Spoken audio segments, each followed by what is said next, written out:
vas a sentir vacío, triste, desesperado, y no vas a saber identificar las causas de ese vacío interior. El asunto es que nosotros salimos de las manos de Dios y nunca seremos completos si no nos devolvemos al Creador. El pueblo de Israel se apartó de Dios, se contaminó con el paganismo de sus días, de los países vecinos. Resultado, pues vino Babilonia y se los llevó esclavos. Sufrieron en la tierra de esclavitud, a las orillas del río se sentaban, lloraban, mirando a Jerusalén, recordando el hogar que habían perdido, en fin, una situación triste, porque ya dije en una lección anterior, el pecado solo nos trae tristeza, dolor, angustia, nos hace recordar el momento que éramos felices, que estábamos con la familia unida, que todo nos iba bien, pero ahora lejos de Dios, pues nos encontramos lejos de la protección de Dios. Pero Dios nunca abandona a su pueblo, y ahora entramos a la lección de esta semana. Dios envió para rescatar a Israel un libertador físico, que en la lección vamos a ver es identificado como Ciro, para libertarlos del poder de Babilonia, bajo el comando del imperio medo-persa. Pero también en la lección de hoy vemos que Dios les manda un libertador espiritual. Isaías va identificando a ese libertador espiritual que es el Mesías, es el Señor Jesucristo, pero lo va identificando a los pocos. No presenta abiertamente así la identificación de Cristo. Para entender mejor lo que estoy diciendo, necesitamos entender que el profeta Isaías presenta a dos siervos en su redacción del libro. Leamos Isaías 41 a partir del versículo 8, del 8 al 10. Dice así: pero tú, Israel, siervo mío eres. Aquí el pueblo de Israel es identificado como el siervo de Dios. Pero tú, Israel, siervo mío eres. Tú, Jacob, a quien yo escogí, descendencia de Abraham, mi amigo, porque te tomé de los confines de la tierra y de tierras lejanas te llamé y te dije, mi siervo eres tú, te escogí y no te deseché. No temas porque yo estoy contigo, no desmayes porque yo soy tu Dios que te esfuerzo, siempre te ayudaré, siempre te sustentaré con la diestra de mi justicia. En este texto de Isaías, el siervo es el pueblo de Israel, descendiente de Jacob. Ahora, ¿por qué no menciona aquí a Isaac? ¿Por qué menciona a Jacob? Por una simple razón. Jacob es el típico ser humano que cayó, el deshonesto, el engañador, el mentiroso que engañó a su papá, pero se arrepintió, se encontró con Dios. Y Dios le cambió el nombre de Jacob para Israel, y ahora Dios está refiriéndose al pueblo de Israel como su pueblo, descendiente de Jacob, de aquel hombre engañador y mentiroso. Lo que está diciendo Dios es que su pueblo, cuando arrepentido, cuando regresa a los brazos de Jesús, no importa lo que haya hecho en su pasado, es considerado un pueblo de Dios. Es su hijo amado, su pueblo. Y la promesa de Dios aquí es linda, porque le dice, mira, yo no te desampararé, yo te acompañaré, yo te daré fuerzas cuando estás desanimado. Las naciones pueden pensar que tú has sido rechazado, pero no, tú eres mi hijo precioso, ¿cómo te voy a abandonar? ¿Cómo te voy a dejar? Esto es interesante, querido. El pueblo de Israel fue establecido en esta tierra para reflejar el carácter de Dios al mundo. Por eso la misión en el Antiguo Testamento es diferente de la misión en el Nuevo Testamento. En el Nuevo Testamento la orden es, por tanto, ir y predicar el Evangelio. Pero para Israel la misión era otra. Era vivir los eternos principios, los valores de las enseñanzas divinas. Era reflejar el carácter de Dios, de tal manera que las naciones vecinas vendrían atraídas por la vida de santidad del pueblo de Israel y se unirían también al pueblo de Dios. No es que la salvación era solo para Israel, no.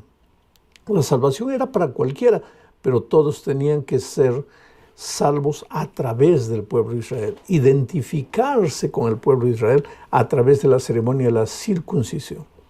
Hoy día Dios continúa teniendo su pueblo de Israel espiritual, es la iglesia de Dios. Y hoy día las personas tienen que venir, solo que ahora la misión es ir y buscarlas y traerlas, pero ya no tienen que circuncidarse, ahora tienen que bautizarse para pertenecer al pueblo de Dios. El bautismo es la expresión de que has entendido que Dios te llama, que Dios te ama, que Dios quiere lo mejor para ti y que has decidido caminar con Jesús hasta el fin. Entonces, en esta primera parte vimos que Isaías llama al pueblo de Israel como mi siervo. Pero después, en esta segunda parte de la lección, el capítulo 42, 1 al 4, Isaías habla de otro siervo que ya no es Israel. ¿Y cómo podemos saber que no es Israel? Porque las características de este otro siervo, y este siervo se refiere al Señor Jesucristo, al libertador de Israel, al libertador espiritual. Este siervo tiene características que no se pueden aplicar al pueblo de Israel. Leo Isaías 42, 1 al 4. He aquí mi siervo, yo te sostendré, mi escogido en quien mi alma tiene contentamiento. He puesto sobre él, sobre el siervo, mi espíritu. Voy a parar aquí un poquito para comentar. He puesto sobre él mi espíritu. Recuérdate que el ministerio de Jesús fue un ministerio en el Espíritu, fue engendrado por el Espíritu Santo, fue cuidado por el Espíritu Santo. En la hora de su bautismo estaba presente el Espíritu Santo. Fue llevado después de su bautismo por el Espíritu al desierto para enfrentar la tentación.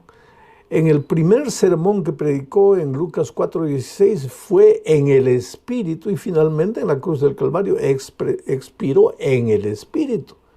La vida de Cristo fue una vida guiada por el Espíritu. No se podría decir eso de Israel, del pueblo de Israel.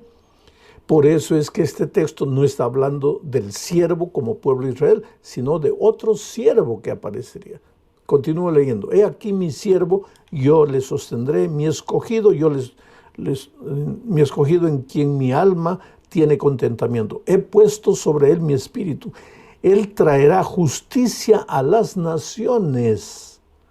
Traerá justicia a las naciones. No gritará ni alzará su voz, ni la hará oír en las calles. No quebrará la caña cascada, ni apagará el pabilo que humeare. ¿Qué quiere decir no apagará la caña cascada? No apagará el pabilo que humeare. Es la compasión, la misericordia divina. La caña cascada ya está semidestruida. ¿Para qué la vas a quebrar? El pabilo humeante ya está apagado. ¿Para qué lo vas a continuar hiriendo? Ya está apagado.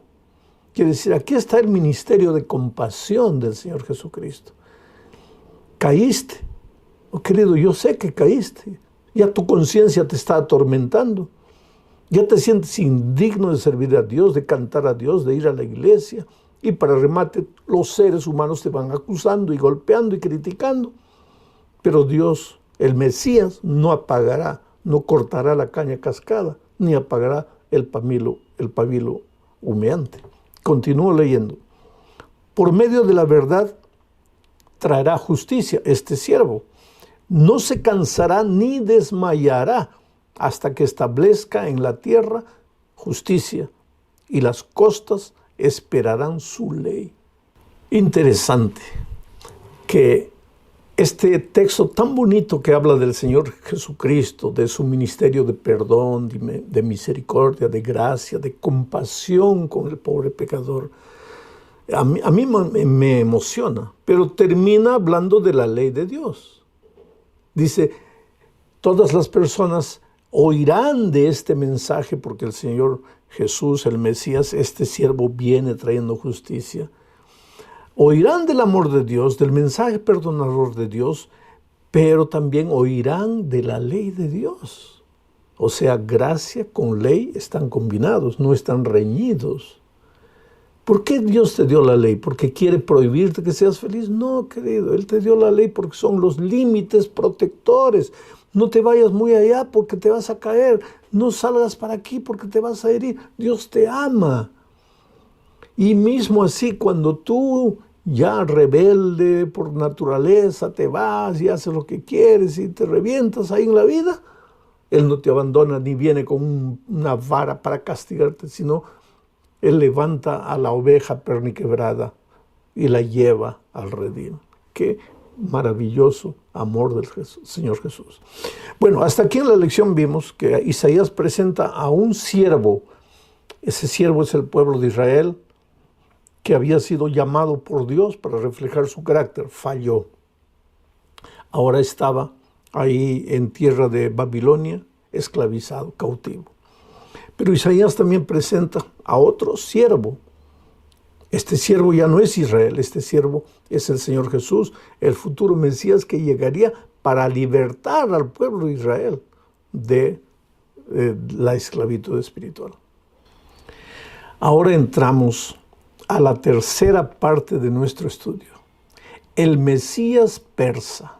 Aquí hablamos de Ciro específicamente. El libertador físico, porque Israel estaba cautivo, necesitaban de un libertador físico. Dios les está hablando en lo que ya meditamos hasta aquí de un libertador espiritual, pero aquí se presenta un libertador físico. Después se menciona de nuevo al libertador espiritual. Pero vamos a analizar lo que dice Isaías capítulo 44, versículos 26 al 28. Dice, yo, Dios, el que despierta la palabra de su siervo, y aquí también Ciro aparece como un siervo, pero símbolo del siervo libertador espiritual. Ciro aparece para libertar físicamente al pueblo de la cautividad. Yo, el que despierta, dice Dios, la palabra de su siervo y cumple el consejo de sus mensajeros, que dice a Jerusalén, serás habitada, y a las ciudades de Judá reconstruidas serán, y sus ruinas reedificaré. Que dice a las profundidades, secaos y tus ríos haré secar. Que dice de Ciro, es mi pastor y cumplirá todo lo que yo quiero. Al decir a Jerusalén, serás edificada y al templo serás fundado. Ahora, querido, este texto es admirable, porque esta profecía acerca de Ciro, el libertador que vendría, que secaría las aguas del Éufrates, el libertador que vendría para ayudar en la cautividad físicamente, el libertador que daría autorización para reconstruir los muros de la ciudad, para reconstruir el templo de Jerusalén que había sido destruido en la invasión de los babilonios. Esta profecía fue dada 150 años antes de que Ciro perpetrase, concretizase la libertad del pueblo de Israel. 150 años, un siglo y medio. Es por eso que muchos estudiosos de la Biblia creen que esta parte del libro de Isaías fue escrita por otro autor. Pero es porque no confían en Dios y no confían en la fuerza de la profecía bíblica. La profecía bíblica no es predestinación, no es porque Dios dijo así que se va a hacer así. No, la profecía bíblica es descripción de lo que va a suceder, porque Dios, que conoce el corazón de los seres humanos, sabe lo que van a hacer.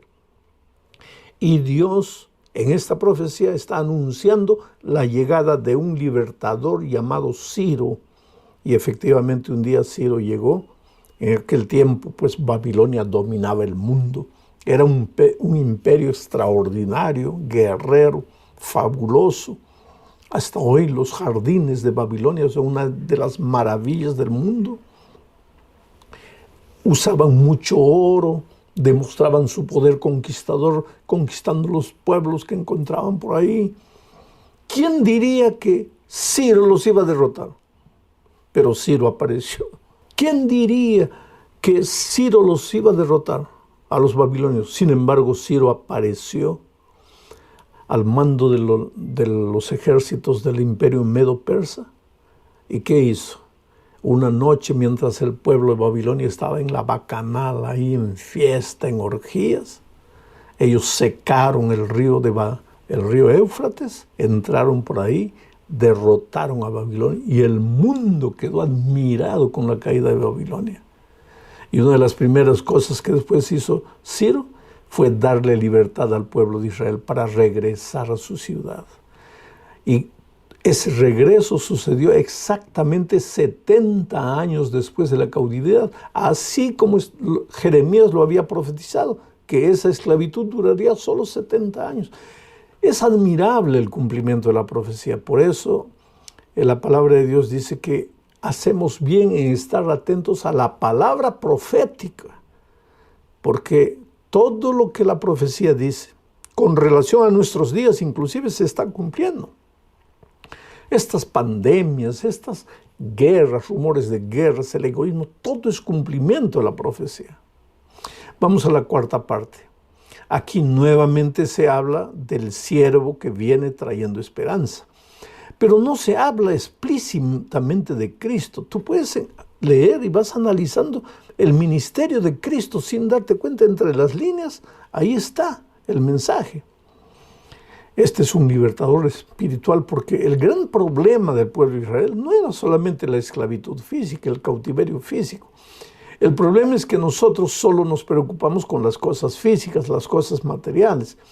Pensamos que nuestro problema es falta de una casa, falta de un carro, falta de ropa, falta de comida, falta de esto, falta de aquello, porque solo tenemos capacidad de ver las cosas que nos rodean, que tocamos, que palpamos. Pero olvidamos que todo esto que nos sucede es consecuencia de nuestro verdadero problema, que es espiritual. Pero Dios también atiende nuestros problemas físicos, por eso mandó a Ciro.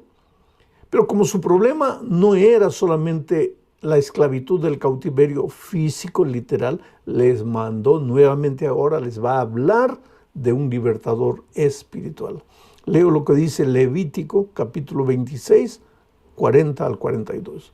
Y confesarán su iniquidad, está hablando del pueblo de Israel, y confesarán su iniquidad y la iniquidad de sus padres por su prevaricación con que prevaricaron contra mí. Y también porque anduvieron conmigo en oposición. Yo también habré andado en contra de ellos y los habré hecho entrar en la tierra de sus enemigos, y entonces se humillará su corazón incircunciso y reconocerán su pecado. Entonces yo me acordaré de mi pacto con Jacob y asimismo de mi pacto con Isaac y también de mi pacto con Abraham. Me acordaré y haré memoria de la tierra. Esta también es una profecía. Porque Moisés está hablando, está escribiendo el libro de Levítico y está profetizando lo que va a suceder en el futuro, en los días de Isaías. Que dice que cuando el pueblo se arrepienta, cuando el pueblo se dé cuenta de lo que ha hecho. Y es interesante, dice, porque ese pueblo está en la esclavitud, está cautivo por un simple motivo, porque yo soy Dios. Y ellos empezaron a andar contra mí. Andar para allá, dándoles las espaldas a Dios. Y Dios no es un Dios estático, inmóvil. Dios también camina y quiere llevarte al camino de la perfección, de la felicidad, de la paz plena.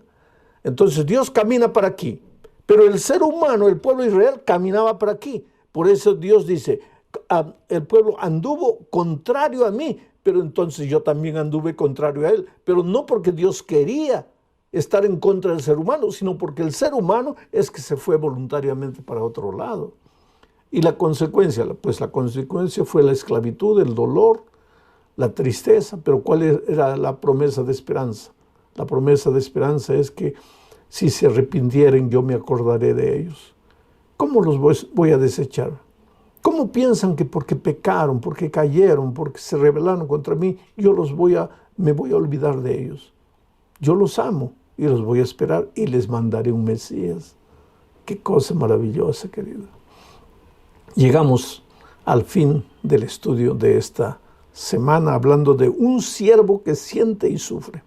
Un siervo que siente y sufre. Aquí se habla de la misión del siervo sufridor, del Mesías. Tú te das cuenta que Isaías lo va identificando poco a poco, va dando nuevas características de ese siervo sufridor. Pero aquí Isaías habla de la misión del siervo sufridor. Isaías 49:5 dice: ahora pues, dice Jehová, el que me formó desde el vientre. Es que el Señor Jesús, el Mesías, no sería formado por ser humano, con la colaboración del ser humano. Fue engendrado por el Espíritu Santo.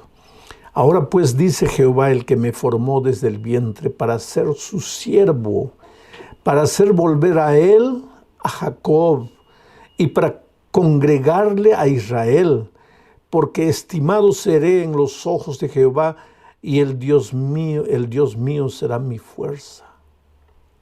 Cuando Jesús nació era consciente de su misión. Isaías está hablando aquí en nombre de Jesús. Está colocando sus palabras en los labios de Jesús. Yo soy el enviado. Dios me envió a esta tierra para amar a mi pueblo, para rescatar a mi pueblo, para sufrir por mi pueblo, para pagar la deuda de mi pueblo, para reunir a mi pueblo que está esparcido por todo lado, para juntarlos, para traerlos, porque Dios te ama, querido. Estaré predicando en este momento para un hombre que